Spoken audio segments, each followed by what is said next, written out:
Hi, everybody. This is Bob Ost. It's the True Community Gathering. I think it's the 59th or the 60th one. We've been doing it every week since April 17th, 2020. Uh, Today is May 28th. Happy Memorial Day weekend to everyone. Some of us have plans, actually. Um, we've actually made it beyond required shutdown at this point. We actually can do stuff. We can go out with feeling a little safer because I think most of us, if not all of us, are probably vaccinated. I'd like to think that this community is wise enough and sensitive enough to the needs of the greater needs of the population to have gotten their vaccines. Um, so and going forward, this is an interesting. This is something I just want to bring up. Going forward, we're talking in terms of bringing a lot of our programming back in live, going live again. I don't want to stop doing this weekly community gathering in a format that allows people from Germany and Australia and Costa Rica um, to be with us as they are today. So I may wind up changing the time of it. 4:30 may no longer be the best time, like come September when people are actually working again. Is that a positive thought? Is that kind of a nice thing to think about? Actually having jobs and lives again. Um, but today we are going to be talking. It's 59 of these. It's a challenge to come up with something specific to talk about every week. And I've been aware of Rich Orloff's um, career for quite a long time, especially since he's been a True Voices finalist. He's been in our series like he will correct me. I'm not going to say it. When I bring him on, he will tell me how many times he's been in our series. And Phil Olson's also been in our play reading series. I've recently learned I didn't know quite as much about Phil in terms of how he's built a career, but as a writer myself, I have to say that these two guys have done a remarkable job getting their work out and getting their work produced, getting their work published. Something that we all want to do, and uh, it, today we're going to actually demonstrate that it can be done. I'm actually going to bring them into the room uh, on the screen and introduce you to them. So, Rich, how many times have you been in the True Voices series? I think just twice, although it's always sort of No, exciting when it's you do. definitely three. Okay, then three times. Pool party, Advanced romantic. chemistry. Did you do advanced? Was it Oh, advanced? actually, it was called Companion Pieces then. Companion One of pieces. the Yes, yes, yes. feedbacks I got was I should change the title. And there was a third. Okay, Well, we'll figure that out later on. sure. I So could also tell give me, the list of the many plays that have been rejected by True Voices so people feel better. So, I hear about that all the time. For those of you who have applied to True Voices and wonder, what happened? Why not me? Um, a lot of times it's a crapshoot. We have readers. We get the best readers we possibly can get, but three people may read your play one year and they may not get it, and then the next year three different readers read it and go, "My God, this is brilliant!" And suddenly you're a finalist. Um, one of my favorite stories, just to help put things in perspective, is one year I submitted a collection of sketch comedies on the subject of disability called Fun is a Crutch. And somehow I think it just got waylaid and it wasn't read for like another year. I got a rejection slip a week after became a New York Times critics pick. So there was a nice balance to that. yeah, was that? It wasn't a rejection. You mean from us? You got the Yeah, for True rejection? Voices. Oh, I submitted to True Voices and it got rejected. But by that point, it was you already know, produced.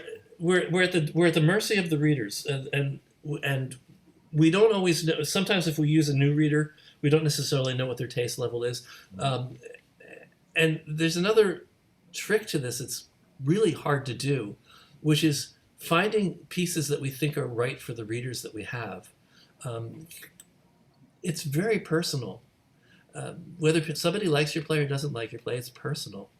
It's not really about the quality of the piece or whether it's a good play or a bad play.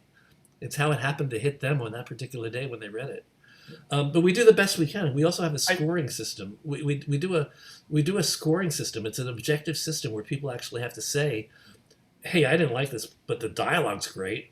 I didn't like this, but boy, it's well plotted and it's structured well." So I didn't mean to put you on the spot, Bob. Mostly, to me, it's like, for example, the play I've been working on this past year has gotten 16 presentations because they've been mostly on Zoom. So it's productions, readings, hybrids. It's called Blessings from the Pandemic. And I'm currently a member of an off-Broadway company called New Circle Theater Company. I adore them. They adore me. They did a play of mine last May. They've did another play of mine a couple of years ago, and they rejected this. And one of the things I've learned is to, rather than go, "Oh my God, how could they reject this?" to realize it is taste, it is that moment in time, and it's hard to replace. yes, that's another challenge that we have is finding people who actually know how to read plays. They could be the smartest people in the world, and they could be really like top-notch people in theater and people that you want to have read your play. That doesn't necessarily mean they know how to read the play. So let's move to Phil for a second. Phil, tell us a little bit about your background, and you were in our series twice, right? Right. Yeah. Nice Family Gathering and Mom's Gift. So those two plays. I got started writing late. I was 40 when I wrote my first play, and so I got a late start. I was in business for a whole bunch of years, so I kind of look at playwriting from a business kind of point of view. And the key to this conversation, this is exactly the key. Go on. Yeah. So, and one of your questions was, what's the secret to success? I'm 100% Norwegian American. I was born here, but my family is very emotionally reserved, Scandinavian, and so most of this, write what you know. And so, typically in my family, it would be, tell me you love me, hon. Oh, for crying in the beer nuts! I told you I loved you when we got married. If anything changes, I'll let you know. So just the emotionally, a Nice Family Gathering, a story about a man who loved his wife so much he almost told her. So that's what I know, that world, and that's kind of what I write about. And so that's one thing that I started just writing what I knew. And so that was, but I have 18 published plays. 12 of them are with Samuel French Concord Theatricals. 7 of those are musicals, and 450 productions in 7 countries. And so I've kind of turned it into a small business. I have good success in community theaters and dinner theaters. I hit a lot of singles. So I want Rich Orloff to challenge those figures. Tell us yours. Oh no, he's got thousands. It's hard to say with me because I think my full lengths have only had 300 or so productions, but I've also written lots of short plays. I've had over 2,000 productions. So yeah. And I stopped counting at that point. I'm not sure what the number is. So Rich, when did you start writing? Let's follow your journey a little bit, because I'm sure that you had to figure it out as you went along. A lot of writers, we just think that there's some sort of secret sauce, and we just don't know what it is, and it's there not isn't. so secret. And if I have any messages to impart today, there are no secret sauces. I've learned everything through trial and error, made a lot of errors, both in writing and in the marketing of my work. I wrote my first play when I was 12. Until then, I was just a complete goof off. And was a reporter, did some other things, but then at a certain point in my late 20s, started to take playwriting more seriously and listen to that voice that kept saying, I'm a playwright. And my first 3 plays were really horrible. I mean, that's not humility, just they were horrible. But I kept writing, and my 4th play showed some promise. And then I started writing short plays, and that sort of showed where some of my strengths were in terms of comedy and mixing comedy with some tenderness. And then I just started learning. I do a lot of rewrites. So at what point did you realize that there was more to it than just writing? Because you both have careers not because you write, it's because you market yourselves. It's because you promote. You know how to do this as a business. The topic today really is art when art meets business. That's what we're talking about. And a lot of people are very reluctant to take on the business side of the job description. So, You asking? I'm just asking Rich. It's still, my career has been a series of happy accidents that I think I prepared for. I do market my plays a lot. For example, earlier this week, I sent out a blast to 1,400 community theaters, AACT. That's I joined the association about blessings from the pandemic. So far, I've gotten one script request out of 1,400 people I sent emails to. But I don't regret it. I just accept that blessings from the pandemic may not be something that theaters are eager to embrace at this point. It's already had 16 productions in the last several months, so I'm very pleased with its results. There were virtual productions or virtual productions. Yeah, virtual. One was a hybrid. Because another conversation I want to actually set the foundation first. I want to talk about how you got to where you were before the pandemic, and then I want to talk about what happened since the pandemic, how you've maintained your career since the pandemic. So I'd like to go back a little bit. I want to talk about you, but either of you can jump in and tell me this. When did you start figuring out the steps that needed to be taken in order to have a career as a writer? And what were those steps? You write a play. It's not hard. I'm pausing, I just want to blur. Let's put it this way. In the beginning, I was just writing plays and sending them out like every other playwright. But not necessarily like every other playwright. A lot of playwrights don't take the initiative. I do. I'm glad Jane Dubin is here. She could vouch for this. I am perseverant. I am kind of relentless. And I'm also, early on, some of my plays started getting several productions and readings and winning awards. And so that gave me the confidence and motivation to keep moving. I think one of the biggest changes in my career was in 2004, there was a comedy of mine called Romantic Fools that was, again, an evening of two-person sketches, a play designed to be performed by two people. But it wasn't, heavy or meaningful or important. It was just a really fun comedy that got two productions in Florida, and came home from those two productions, was working on something else, and one day said, oh, screw this, I'm going to produce this play. The playwrights are, always are like begging, like, please read this play. And they're set to like, I'm just going to do this. See what happens, have the adventure. And okay. Good. I'm glad you're talking about this, because Rich was my poster child for years about the self-producing artist. Rich was the example that I always pointed to. He was the what was the artistic director? What was the title? I forget what extremely relatively artistic director of the Foolish Theater Company. But again, in terms of happy accidents, I produced Romantic Fools. It was a lovely production. I don't say that about all or even most of my plays. Good cast, good director. Things really came together. I hadn't known much about marketing though at that point. So we got one review. A neophyte publicist who couldn't do anything with it. Fortunately, it was near the beginning of play scripts. And the brothers who started play scripts, Doug and Jonathan Rand, had seen a 10-minute play of mine around a swimming pool a year or two earlier. Based on that, they were interested in my plays. They ended up publishing my one-act comedy, The Whole Shebang, which has had like about 250 productions. Rich, by the way, that was your third True Voices play. It was Pool Party, produced by John Chatterton. Okay, thank you. And glad we got that settled. Anyway, Doug and Jonathan Rand came to see Romantic Fools, loved it, decided to publish it. And that's had, I think, about 120 productions around the world.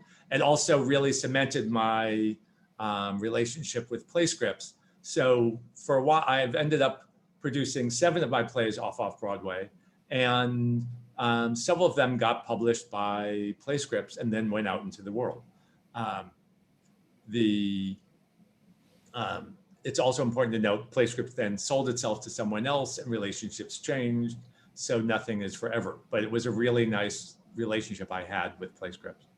Well, one of the things is really an area that True, I think, specializes in is helping self-producing artists. A lot of people are always waiting for the break, and you were smart. I was greatly admired you back then. I mean, I still do, but I greatly admired you for forming a theater company, and I think you were even a not-for-profit. Didn't you get a 501c3? I had not-for-profit status through Fractured Atlas. Oh, that was. And then actually, you sponsored me for a while. Thank you for that. Oh, you're welcome. You We'll gave do me it a again. better deal. We'll do it again. Okay. So, Phil, have you had any reason to be what we call a self-producing artist? Have you produced yourself? Yes, many times. The Don't Hug Me was kind of the turning point for my stuff. I wrote a play called Crappie Talk in '97, submitted to Samuel, did well, the premiere did well in North Hollywood at the Group Rep Theater. Samuel French turned it down. I submitted it to them. My second play, A Nice Family Gathering, also had a nice premiere. I did not submit that to Samuel French because I realized that they want to see, several productions. They want to know that it's producible and that it's commercial before they're going to take it on. So I held off on submitting A Nice Family Gathering. And then I wrote Don't Hug Me, which is my first musical, kind of inspired by Pump Boys and Dinettes, which takes place in a gas station in Smyrna, Georgia. I just loved Pump Boys and Dinettes. And since I'm from Minnesota and I've spent a lot of time up there in the North Woods there, I wrote this Don't Hug Me musical, 5 characters, small cast musical, simple set, takes place in a little bar in northern Minnesota. It premiered in Los Angeles and it ran for 6 months, which was, from a producer's standpoint, you can't make money in any way, shape or form in 99-seat theater in Los Angeles. You just do it to develop it and then get it out of Dodge. So, it ran for 6 months. I co-produced it with the owner of the theater. He got the first $600 and then we split the rest of the box office. It did $2,000 a week for 6 months and I made $500, which is horrible. But I got some really good reviews from it. And then from that, my brother and I produced it in Minneapolis, which is where it kind of belongs. And it ran for 9 months in Minneapolis. And from there are 4 other theaters that contacted me from the Midwest saying, hey, I saw your musical. We'd like to do it in Wisconsin or Iowa or Michigan. And I was like, oh, okay, yeah, sure. So I did deals myself, just contracted with 4 other theaters. Then I Googled them to find out what other plays they did. And they did stuff like Pump Boys, Forever Plaid, Nonsense, The Marvelous Wonderettes. And I'm like, okay, that's where Don't Hug Me is in that world.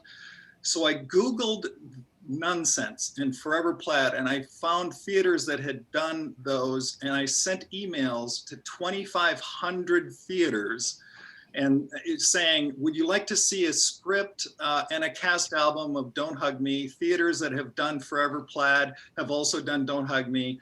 And I, out of the 2,500 emails I sent out, that took me about 2,000 hours. It took a long time to do that.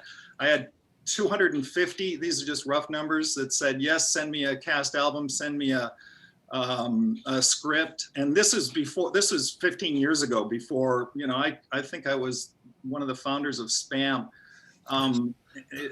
So the response was really pretty high. And then out of those 250, I actually booked 25 productions on my own without a publisher. And then Samuel French found out and they said, okay, we want to publish Don't Hug Me. And then I submitted A Nice Family Gathering and they said, okay, we'll do this too. And then they've done everything that I've written since then. So that was my first foray into real, okay, this is commercial, small cast musicals, family friendly in the world of, you know, Forever Plaid, Marvelous Wonderettes, etc. And so I've written 7 musicals. 6 of them are Don't Hug Me, my Don't Hug Me franchise. And then, but I also have. Yes, we can read your wall. Yeah, I did the mirror. I reversed the mirror because mine was backwards too. So anyway. So the other one was apparently A Twisted Christmas Carol. Twisted Christmas Carol was, well, that's Don't Hug Me Christmas Carol and Don't Hug Me County Fair. So those are a Twisted Christmas Carol is a different one. That takes, I wanted to, in the vein of Hope Wooten and the Texas, you know, writers that write the, you know, the Red Velvet Cake War and Dixie Swim Club and all those that have had thousands of productions. I wanted to set one in Texas, so that A Twisted Christmas Carol is set in Texas, a little diversion. So, Rich, you gave us not a similar story, but a different story about Romantic Fools and the production that didn't quite do what you were hoping it would do, but it seemed to have led to a positive ending in some way. Yes. One, it taught me a lot about producing, and it gave me a deeper sort of appreciation of what it actually takes to produce a play. It led to me producing 6 more plays off Broadway. It led to many of them being published and going out into the world. One of them got the attention of the New York Times. Again, serendipity plays so much a part of my career. I knew of one of the stringer critics at the New York Times, Neil Gendlinger, who isn't there anymore.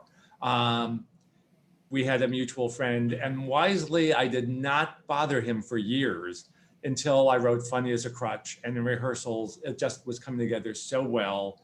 And I wrote him just saying, you know, I just want you to know about this show. I really think you would like it, whether you come officially or not. What I didn't know is that one of his children has a disability. So he was instantly interested. He pitched it to the editor, came and reviewed it, and loved it. I'm glad I did not bother him until that moment. Well, that was so smart, and Yeah. who knew? But Exactly. that was smart. Jeslie, I want to ask you to keep an eye on the chat and draw attention to any questions that I've missed, because I haven't been following the chat because I've been trying to follow the conversation with Phil and Rich. And also I want to let everybody know that you can do a virtual hand raise, or you can.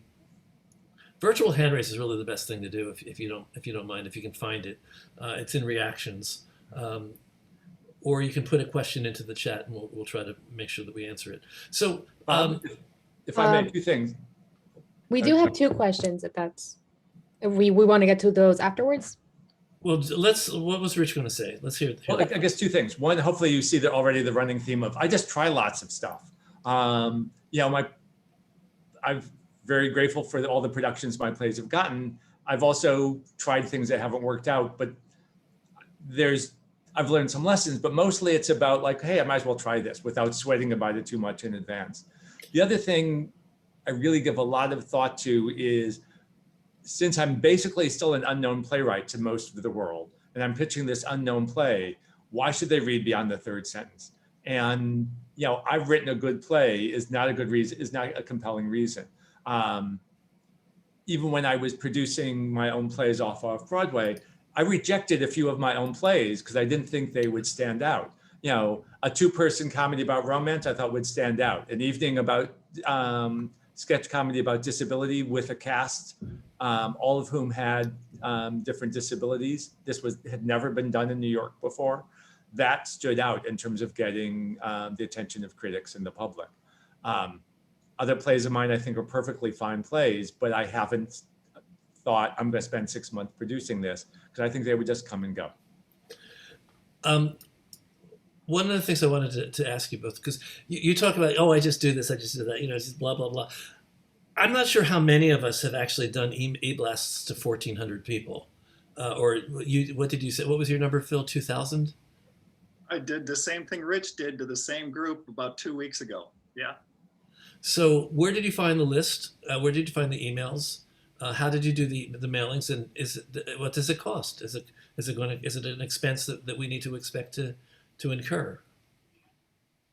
Well, I advertise every, the ACT has this Spotlight magazine they send out every 2 months, and I actually pay to advertise my plays in Spotlight because it goes out to the 20, well, I think 10,000 once a year, but 2,500 or 3,000 community theaters or dinner theaters around the country. So I actually pay to advertise, and Samuel French likes the fact that I'm paying to advertise my plays because they're the publisher.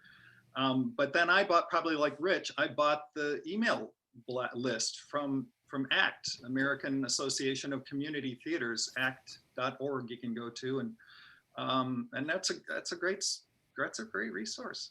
Can you share with us what the costs are? I mean, a lot of this for a lot of writers, it comes down to cost. Is it a couple $100, Rich, for the email? I can't remember how much. I have a bad memory for these kind of details. You can look them up at ACT, AACT. I joined, and then I actually hired someone to do the downloading of the list, and she knew someone really good with computers, so it wasn't quite hacking, but he figured out a program to just get all the names and email addresses really fast into an Excel file. So there was that, the expense of hiring someone for a few hours to do that, the expense of joining AACT, and I think Constant Contact costs me $70 a month when I'm using it. You can also sort of put your membership or subscription on pause. So if I know I'm not going to use it for a month or several months, then it just costs $10 a month. But it saves all the information that I have, so I can up it again whenever I want. And I use Mailchimp. So Mailchimp is another one. They're like Constant Contact, and I just pay them only when I do it. So I like Rich said, you can pause. I just, $150 maybe is what it cost me through Mailchimp to do the e-blast a couple weeks ago. So what is the return on your investment? You spend money, you get your plays produced. Are you making any kind of money as a writer? And it's a very personal question, but I think it's a key question for all of us. Are you getting a return on your investment? And again, my honest, hold on, I'm getting a call. I'll ignore that. I don't know. Sometimes it's hard to tell because, again, I sent it out to my last blast. I sent out to 1,400. So far, I've gotten one script request. I don't know if that leads to a production or not. The last e-blast I sent out to AACT only got 1 or 2 responses, but it did get 1 production or maybe 2. So it was worth it. I came out ahead.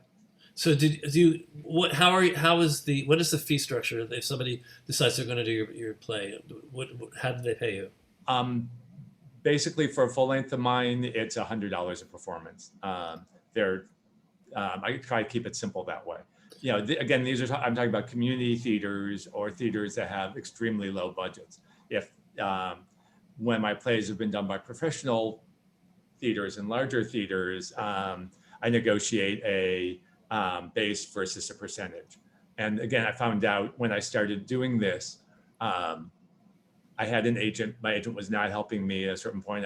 When I started marketing my plays, I found that there actually was a template that some agent had on her site. Again, this was over a decade ago. That basically was an information form that theaters were supposed to fill out, including what they paid in royalties for the last 3 shows. So I went, rather than having to figure it out, they sent me the information. Nonprofit theaters have to keep that information public. So it's fairly easy to figure out what to charge them. Phil, how about you? What's your experience been? Well, as far as what you get paid, Samuel French Concord does all my stuff. I mean, when I'm first starting out, I will send out, with Birthday Club, we'll use that as an example. I did that's my newest play. I did 25 Zoom readings of Birthday Club between March of 2000 and February of 2021. So 25 theaters around the US and Canada. And the reason I got those is because I just know a lot of theaters, because I sent out 2,500 emails 15 years ago, and I've just developed these relationships with theaters. So I sent out emails to a bunch of theaters, and 25 of them said, yeah, we'll do a Zoom reading. We're not doing anything else. And out of those 25, I'm going to book, I've already booked 6 productions, and I'll book more probably. So, as far as spending money, advertising, doing e-blasts, I just do everything. I mean, I do a lot of readings. It sounds like Rich does too, for many reasons. I mean, you asked me why I did 25 readings of Birthday Club. Well, you do them to make it better, because I take notes after every, they tell me, I ask them questions. Well, what didn't work? What could be better? Did this character make sense when it was, and then they'll give me notes, and I'll do rewrites and make it better. And the other reason I do all these readings is because I'm selling productions. They're gonna, a number of them, percentage of them are gonna do a real production where I'll make some money on it. And then the third reason is I'm looking at casting ideas, and I go, wow, that's an interesting choice for, and then that person lives kind of near LA. I think I'm going to ask him if they, if they want to. So I'm casting, the third reason. But I'm constantly marketing all the time. And, does it bring you a return to spend money on an e-blast? Yeah, I think so, because all I need is one production, and it pays for it. That's good. If you're not going to add in the time it takes to write a play, I think e-blasts generally pay for themselves. But I guess as importantly, it really is about relationships. So that one production might lead to multiple productions with that theater, or to them recommending it to someone else. Blessings from the pandemic, when I started asking theaters to just do readings of this was last August, September. I first just sought out theaters that already knew my work. One theater, Jet Theater in Michigan, Jewish Ensemble Theater, read the script, fell in love with it. They did a reading of it. And I'm part of a group called Alliance for Jewish Theater. Several of those theaters have done my plays, my Jewish themed plays, obviously. And so I invited them to come to the reading, just praying that the reading would go well. It went well.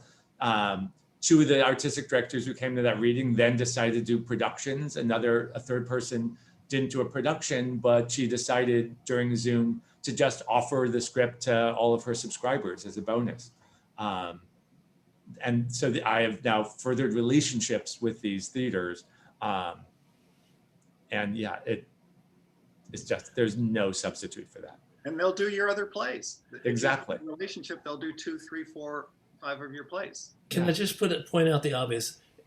You guys spend a lot of time on your career. You spend a lot of time. I mean, give us a ballpark of how much time do you think you put in a week? I mean, just a guess. That's a hard one, because I'm either writing or I'm selling. I'm producing, selling. I didn't do any productions in 2019, or 2020, I'm sorry. 2019 was the last year I did a production. So last year was not a good year. I put in a ton of time doing the production work, doing the marketing, I know Photoshop. I take full page ads out in the Minneapolis Star Tribune, and I do the ad myself. So I'm doing a lot of marketing stuff, from just designing ads and posters to I do radio spots for so I spent a lot of time doing that, but then I'm writing every day. It's hard to 6 hours a day, maybe. I get burned out after a certain. And for me, it's like marketing is what I sort of do between rewrites or when I'm not writing. So I would say at least 3 months a year I spend on marketing, but it's like, a week or 2 or a month that I'll be just focused on marketing. Or again, going back to blessings from the pandemic, at a certain point I realized, given how unusual this project is, it's a collection of some poetic reflections about the pandemic, some of which are humorous, some of which are spiritual, some of which are sort of slice of life. A very hard sell. And fortunately, at some point, I just pitched it to my synagogue saying, can I do this for you as a fundraiser? I'll take all the costs. And they said, yes. I think they both knew my writing. I think they appreciated it wasn't going to cost them anything. And so I spent basically December and January working on that production, casting it, finding an editor, rehearsing it, recording it, moving around the poems, shaping it. And then I started marketing the hell out of it. And yeah, I didn't do anything but market for about a month or month and a half once it was being performed. I didn't have the patience for the work that was required to be a playwright. That's why I started running a not-for-profit theater organization. This is so much less work. The weird thing is, one of the things I've learned, I used to be more relentless than I am. I used to drive myself nuts, and I don't do that anymore. My values have changed, but there was a certain point. I'm really fond of Blessings from the Pandemic. I'm really fond of a lot of my plays, not all, but I want them to get out. And so the idea of marketing and just sort of seeing it as a game as opposed to stressing too much about it, that attitude helps me. And when I get to that point of, oh, I need to do this, that's when I stop. Because it's never worked for me because of a karmic level. It doesn't end up with more productions. And that's the time I know it's time to move on to something else. Or I was working on another project, and at a certain point, like, I want to write more than I want to market. So a lot of it is intuition and listening to my voice. I get that totally. I want to ask one more question before we go to the questions from the room. I want to ask how things changed for you with Shutdown.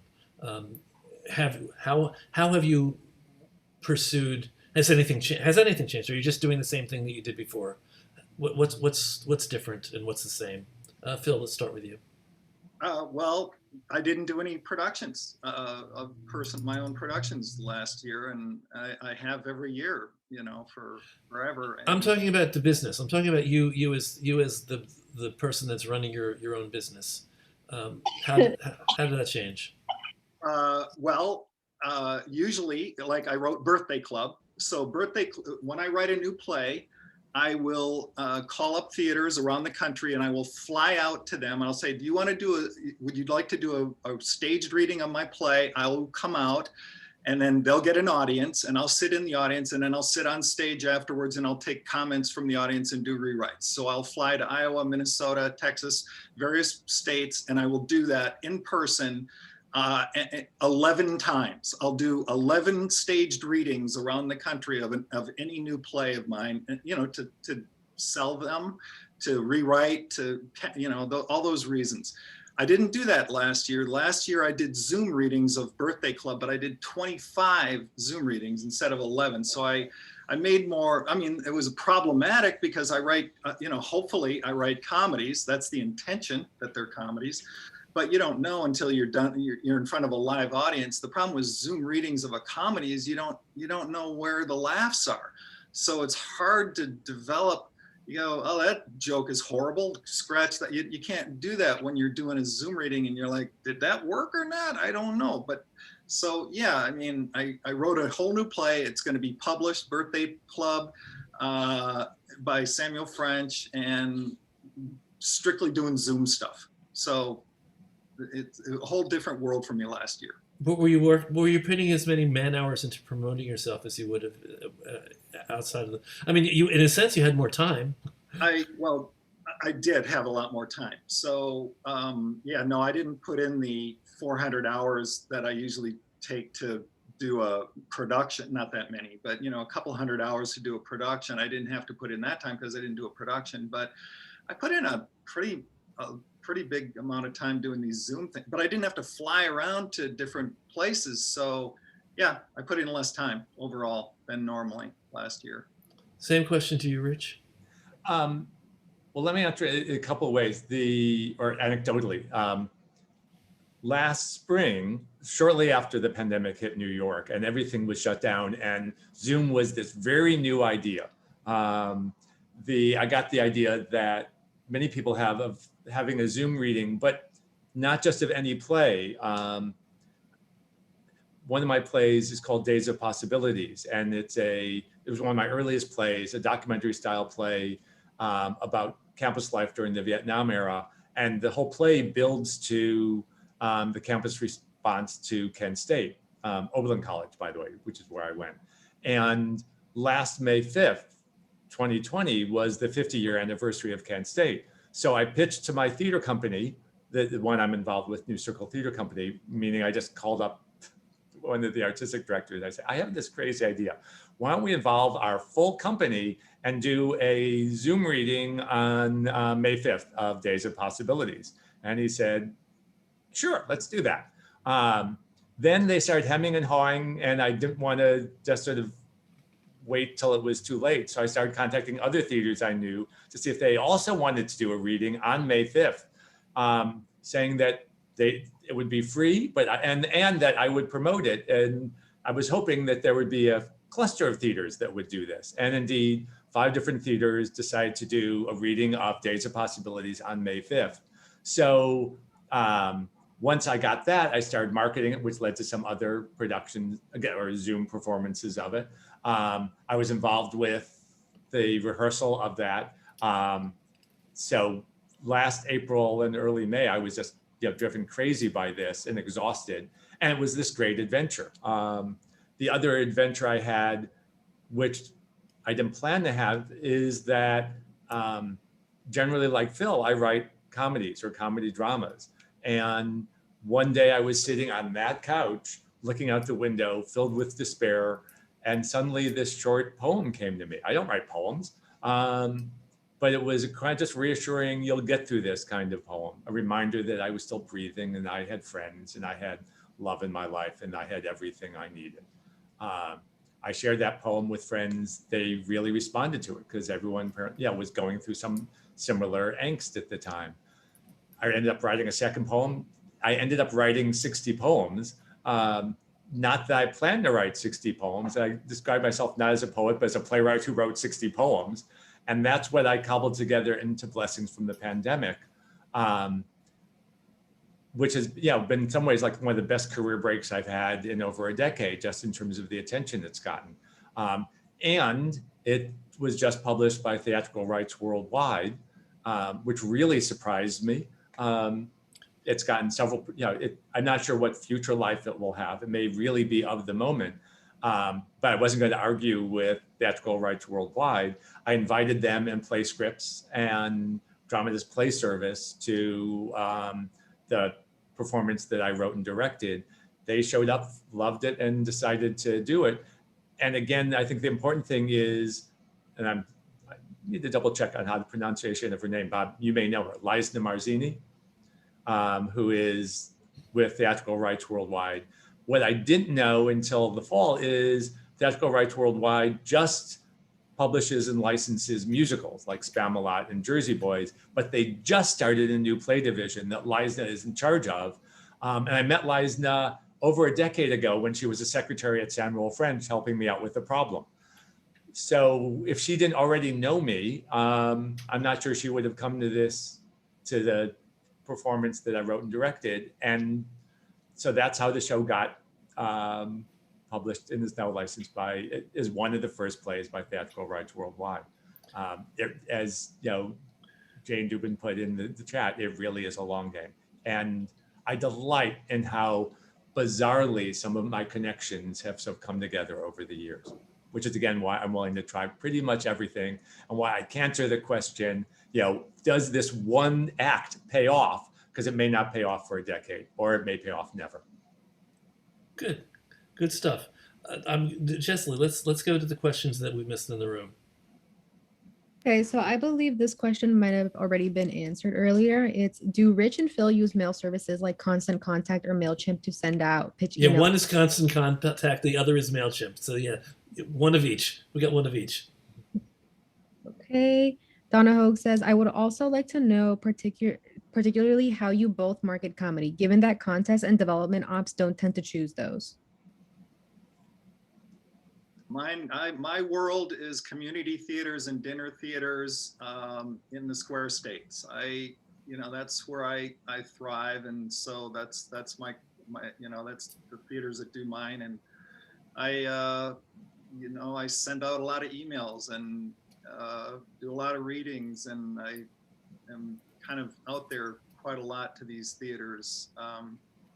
So, you know, market to know who your audience is. That's my world. I mean, that's my, you know, and so I'm not going to market to the Geffen out here because they're just not going to do a goofy 5-character comedy at the Geffen. That's not, they're not going to buy my stuff. So I, you know who, you know, find theaters that do something similar to what you wrote, and then email the artistic director. It's easy to Google theaters that, you know, find plays that are like yours that maybe Ken Ludwig wrote, or Rich Orloff or somebody, and then Google that play and find out what theaters did it, and then send an email to the artistic director and say, hey, I've got a play that's in the realm of, you know, that the thing that you've already done, and make an introduction. Would you like a free perusal script? I give a lot of free perusal scripts out. I do Likewise. deals on first productions. Samuel French will ask, you know, $90 a performance. I think Rich was saying $100. That's in the realm of what Sam French will ask theaters. Sometimes it's a formula, you know, how many shows are you going to do? How big is your theater? What's the ticket cost? What percentage of audience are you going to fill up? And then they come up with a percentage on that. But, you know, find out what plays are sort of like yours that have been published, and see roughly, they're probably charging $90, $100 per, and maybe Neil Simon is more, I don't know, but then undercut them if you're not published, and you got to get out there. And, you know, productions spawn productions, because if you get one production, somebody from another theater will see that and go, I want to do that at my theater. And then you'll get one, you know, 2 towns over. And so, you know, go low when you're first getting productions, just to get them out there. And similarly, the play I next plan to promote is a comedy of mine called Radio Ridiculous, the evening of just like parodies of old time radio shows. And I promoted it some. Again, I promote in like increasingly large circles. First, I promote to theaters that already know my work, because they're most likely to say, yes, I will, please send me a PDF, I will read it. Just before the pandemic, the fall of, I guess, 2019, Radio Ridiculous was done by a theater on Cape Cod, again, by someone who had been in another play of mine like over a decade ago and liked it. Then did a reading of it in a festival at Eventide Theater Company.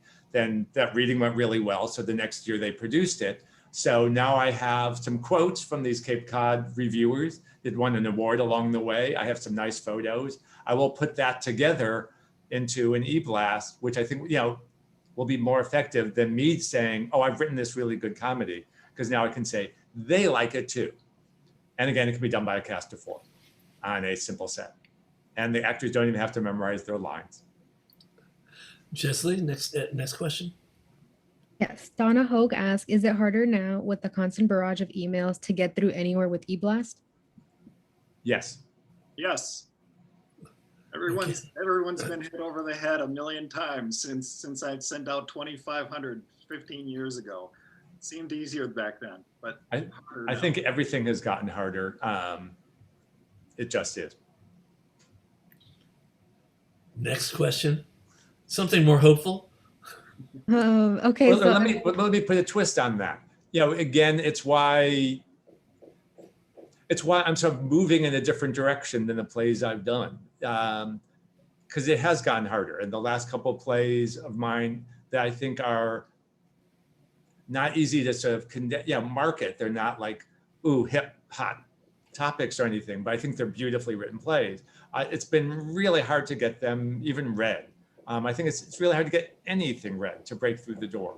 You know, what I appreciate about what Phil is talking about, and I've had this sort of similar career, I've basically sort of given up on major theaters, the Geffens, the Lincoln Centers, any New York nonprofit theater. Yeah, if I have a lucky break and end up there someday, but it just hasn't been worth the effort. But these other theaters, these mom and pop theaters around the country do my plays, and I'm really grateful. Also, at a certain point a couple of years ago, I said, I just need to shift things around. So I wrote a one-person play, a sort of Spalding Grayish autobiographical monologue that is just, you know, me sitting at a table reading from the script. And because it's on the sort of the interesting topic of underground psychedelic assisted therapy. I've both promoted it to theaters and to psychedelic conventions, not where you do psychedelics, but where people actually discuss current trends and research in psychedelics. So I now have something that I don't need a theater for, and it's a great feeling. Blessings from the Pandemic has been done by a couple of churches and a couple of synagogues. It doesn't have to be a theater group. It was done by a library in Idaho. I love the idea of breaking out of depending on theaters to do my plays. Here's one way to be more successful with the e-blasts or emails. When I did this 15 years ago to 2,500, I personalized it. I Googled the specific theater. I found out who the artistic director was or the president of the board. And it wasn't Dear Theater. It was, Dear so-and-so, the person's name. And then you say something personal that you researched from, I see that you've done this, from their website. And you did this 2,500 times? Forever. It took me forever. But oh my Lord. But no, I researched everyone. I had a name on every one of them. If you send out an e-blast to whomever, you're not going to get the successes if you have something personal in there that you know about a production they did, or you just mention something personal and they're like, oh, okay, they did a little. So that will get you a better success if you personalize it. And there's no substitute for a really great subject line. The reason why my latest blast just went out to AACT theaters is because the subject line was "Blessings is a hit at AACT theaters." And the first thing, if you open the email, is quotes from artistic directors of AACT theaters saying how much they and their audience like the plays. Then I describe the play. You have to actually read a little bit down to know this. Jessie, any other questions? I see a lot of them in there. Yeah, a lot of them are coming in. So we have from Emma Wood, who wants to talk about how useful an agent is. I don't have an agent. I've done every deal on my own with Samuel, all my publishers. I've never had an agent. I wish I had. I've had agents. My first agent was a marvelous agent. Then he retired. Then I had not so marvelous agents. And then I realized having a not good agent wasn't helping me at all. I would love to have a really good agent. They're more interested in the recent Yale graduates or Juilliard graduates, the young, hot playwrights. They're going to be done by, again, your Manhattan Theater Clubs, your second stages, and people like that. But I would like, I think there's a difference between a booking agent. They have booking agents like I don't know if the Marvelous Wonderettes is one of them. I know Church Basement Ladies actually has a booking agent. I can't remember his name. Art Fegan Entertainment, actually, you can look him up. I know the people that did Church Basement Ladies, and he just books it at theaters, and which is nice. If you can get a booking agent, I'm not necessarily talking about, I think that's a little different, than booking agents to book tours of your plays or whatever. That's a nice thing to be able to have. Jessie? Yes. So I think this question might have also been answered already. Maureen Condon asked, did Phil give the Zoom readings to theaters for free? Yes, they were all free, and actually most of them used my Zoom account. I got it, I'm whatever it is, $14 a month for a Zoom account that you can do for over 40 minutes. So yeah, I made it really easy for them, and because it was a huge benefit to me to do. So yes, I gave it to them, the Zoom readings for free. The productions were not free. I mean, I've had a couple productions already of it, and those are not free, but the Zoom readings were, yes. And for me, it's varied. When I asked theaters in the beginning to do Zoom readings of Blessings from the Pandemic, they were free. When theaters asked me, I charged them. Reasonable amount, but then I realized, oh, they're willing to pay. I'm really, from each according to their needs, to each according to their abilities about this type of thing. I'm at a disadvantage right now. My next door neighbor is hammering, so I have to keep myself on mute. So Jessley, any other questions? Yes, I'll just I- keep going on with the questions. So Maureen also asked, do you send out PDFs of the scripts or printed copies? PDFs. Okay. I sent out 250 printed copies. That cost a lot of money. That was 15 years ago. It's all PDF right now. And likewise, that's where I'm willing to draw the line. Sometimes they'll say, mail me a script, and I'll just say, here's a PDF. Okay. So Emma Wood asked, does Samuel French differ in their commission for community and professional productions? Yeah. Yes. Yeah. You get, they get 20% for community theater production. I get 80%. They get 10% for professional, and I get 90%. And the professional productions you make, I have had a handful of regional theater productions. One, Mom's Gift, was produced at the Meadowbrook Theater with Cindy Williams, Laverne and Shirley Happy Days. It was in it, and that was a sweet one. I'll tell you that right now. You want to get those regional productions because they are big. But I've only had a handful of those. But yeah. So. And play scripts is a little different. And again, sometimes this negotiates depending on the power of the playwright, but it's the 10%, 90% to me for professional, but it's a 30-70 for community theaters and colleges and high schools, which is the bulk of my productions. Donna Hoke says that she's found that a lot of the theaters have board members on their websites and not necessarily the ADs. I've never had a trouble finding ADs. Did you? For community theaters, sometimes they don't community have theaters, ADs. is that what it is? Yeah. Okay, I'm used to the regional theaters. Right. You always know who they are. Yeah, it's sometimes you can't find the artistic director on the website. Sometimes it's a board member. Yeah, it's just hit and miss. Yeah. Well, would you send it to a board member if you couldn't find the AD? Yeah, the president or someone that sounds like they would get something. Yeah. Yeah.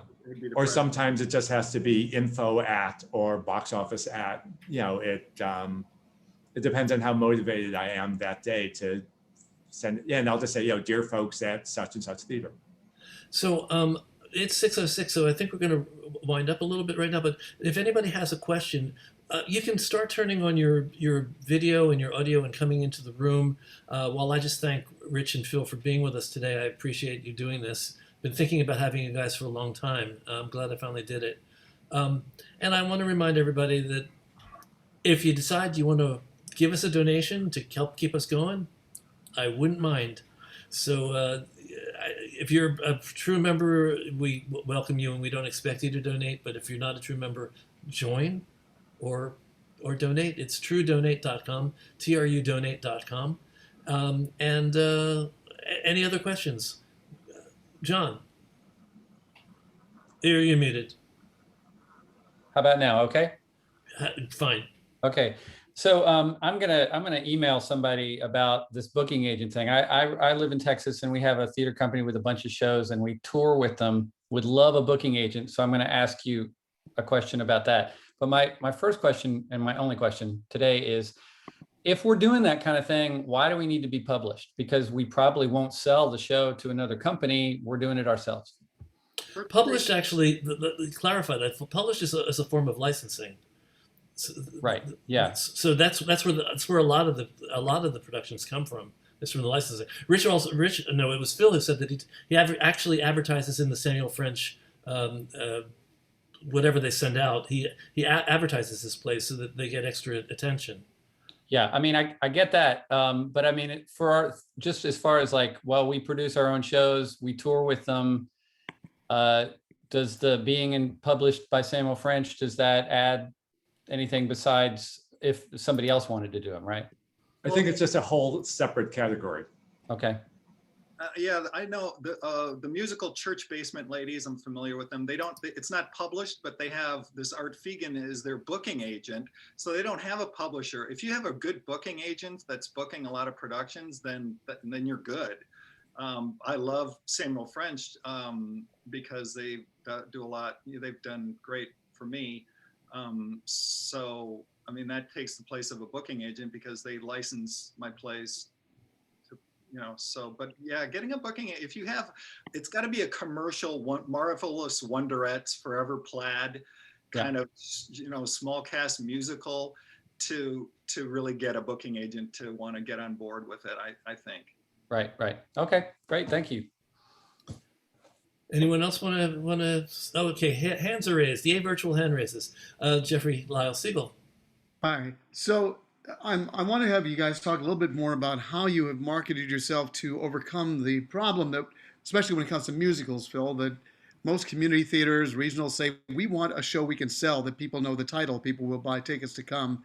Your shows, obviously, you've overcome some of that by finding this niche in terms of size and type. But do you do anything else to overcome that objection? No, that's a good, yeah, no, you're right. Theaters want to have a known title, and the stuff that I do, these Don't Hug Me musicals, take place in a little town in northern Minnesota.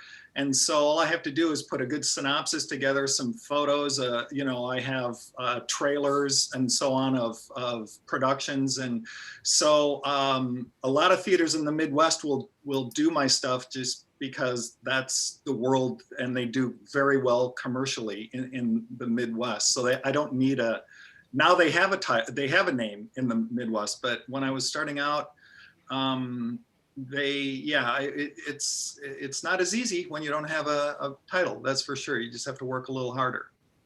Maureen, did you have your hand up? Yeah, is this model feasible if you've got a big cast musical, like 10 characters that sing and then 10 to 30 in the chorus?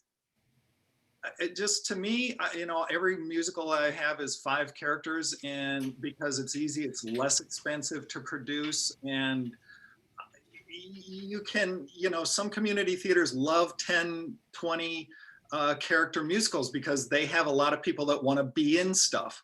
A lot of community theaters can't even do musicals because they can't put 5 people together that can sing in a small town. They're limited in their casting. So yeah, you can have success with 10. You certainly can. It's just much more expensive I produce my own stuff, and so I'm like 5 is my number. Maureen, it's all about researching what the background is and what the past experiences have been at those theaters. There are some theaters that actually do look for large cast musicals, particularly if you want to go into the college realm. A lot of colleges are looking for big cast musicals because they want to have something that a lot of their students can be part of. So, and if I may underline what Phil has said, and I've done this too, do your research. I mean, I'm not, ironically, about 2 hours ago, I finished a rough draft of my first musical, so fingers crossed it will go somewhere. But I already know a couple places, again, that know my work that I think that I can market it to. But I'm not going to, in the beginning, particularly market this show to someone who doesn't know me, or to theaters that don't do musicals by unknown authors, or many community theaters just do want to do known shows. I'm not going to waste their time, especially in the beginning. I'm going to look for people who do shows like mine. Thank you all. Larry? Hey guys, thank you so much for this.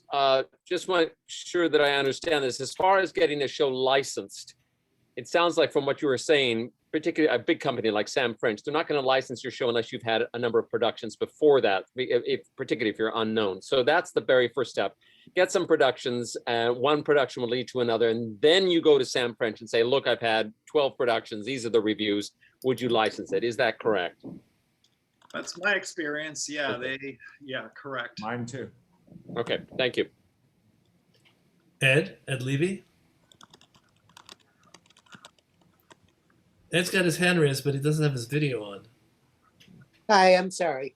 Do you guys market to colleges?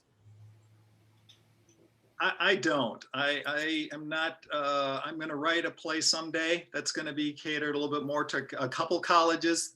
Have done my stuff, but that's not my world. And I do, again, depending on the play,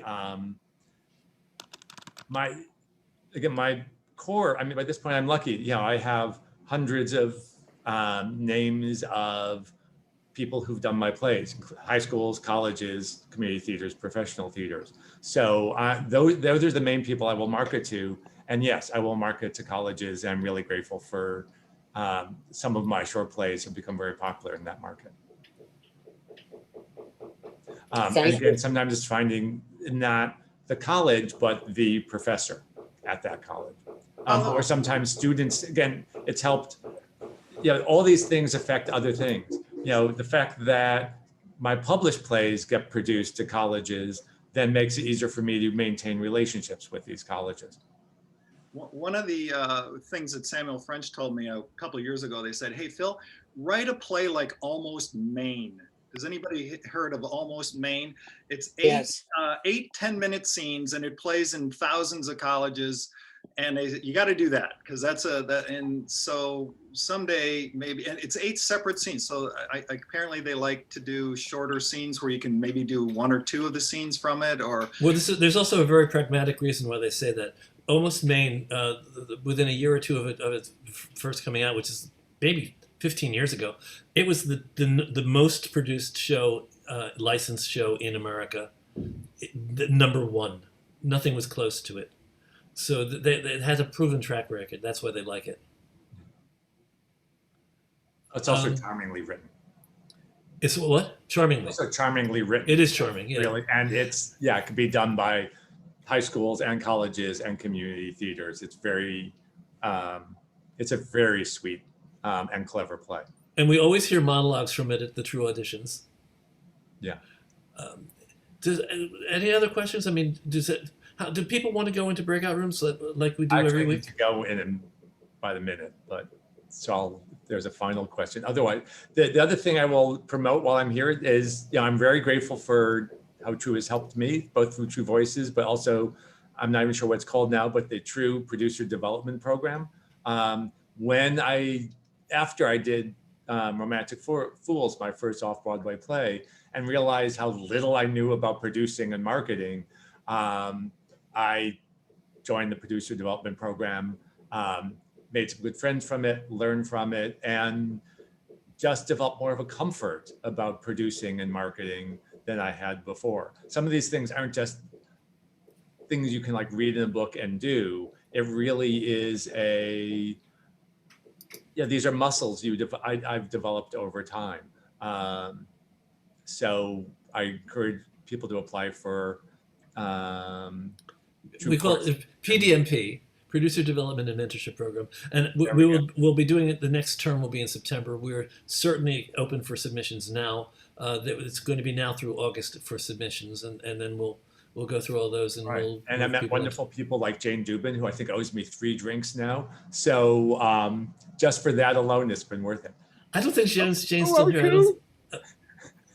Oh, there she is. Who owes who? I thought you owed me 3 drinks. We'll have to get together for drinks and figure this out. The Rashomon moment. Yes. Anyway, thank you all. It's been a pleasure. Thank you for inviting me, Bob. Thank you. Nice to meet you, Phil. Nice to meet you, everyone.